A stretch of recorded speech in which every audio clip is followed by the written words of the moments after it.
কল্পনা করুন, বাড়ির উঠোনে আনন্দের ঢেউ। আহানা তার বিয়ে পরীক্ষায় পাশ করেছে।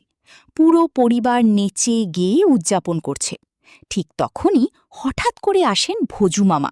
স্ত্রীর সঙ্গে ঝগড়া করে তিনি বলছেন, আমি এখানেই থাকব, রান্না করব, ঘর সামলাব, আর কোনো দিন সেই ঝগড়াটে বউয়ের কাছে ফিরব না। তিনি নেচে দেখান, গান গিয়ে সবাইকে মাতিয়ে দেন। আহানা খুশিতে আত্মহারা। কিন্তু এই আনন্দের মাঝেই হঠাৎ দরজায় এসে দাঁড়ায় ভোজু মামার স্ত্রী সুমিত্রা। চোখে জল, গলায় কান্না। সে বলছে, আমি আর ঝগড়া করব না, তাকে ফিরিয়ে দিন।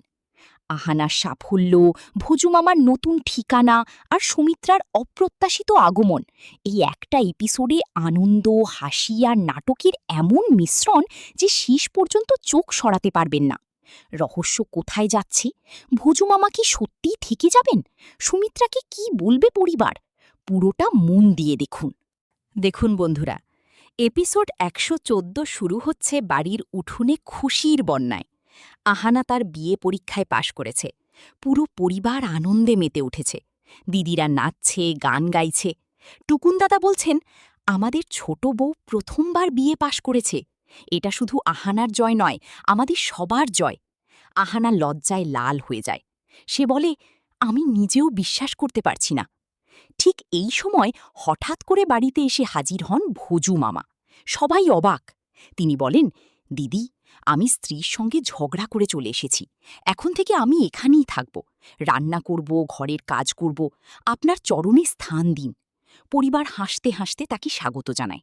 ভোজু মামা তখনই নাচ শুরু করে দেন। সবাই হাততালি দিয়ে উঠে পড়ে। আহানা বলে, মামা, আপনি এত ভালো নাচেন। ভোজু মামা ঘোষণা করেন, আমি এখানে থাকব, রান্নাঘর আমার দায়িত্ব, আপনারা কেউ রান্না করবেন না। তিনি চা বানিয়ে আনেন, নমক পাড়া ভাজেন। সবাই খেয়ে প্রশংসা করে। অর্জুন অফিস যাওয়ার আগে তিনি তাকে খাবার দেন। অর্জুনও খেয়ে বলে, মামা, আপনার হাতে সত্যিই জাদু আছে। কিন্তু এই আনন্দের মাঝেই হঠাৎ দরজায় এসে দাঁড়ায় ভোজু মামার স্ত্রী সুমিত্রা। তার চোখে জল, গলা কাঁপছে।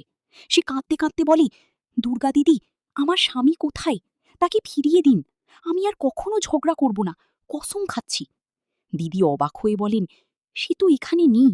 সুমিত্রা আরও কেঁদে বলে, আমি তাকে আর কষ্ট দেব না, তাকে খুঁজে দিন। পরিবার চুপ করে যায়। আনন্দের পরিবেশ হঠাৎ থমকে যায়। আহানা কি এই নতুন সমস্যা সামলাতে পারবে? ভোজু মামা কি সত্যিই স্ত্রীর কাছে ফিরবেন, নাকি এখানেই থেকে যাবেন? এই টান টান পরিস্থিতিতে পরের এপিসোডে আরও বড় মোড় অপেক্ষা করছে। যদি এমন আনন্দ, নাচ আর আবেগের গল্প আপনার ভালো লাগে, তাহলে চ্যানেলের সঙ্গে থাকুন।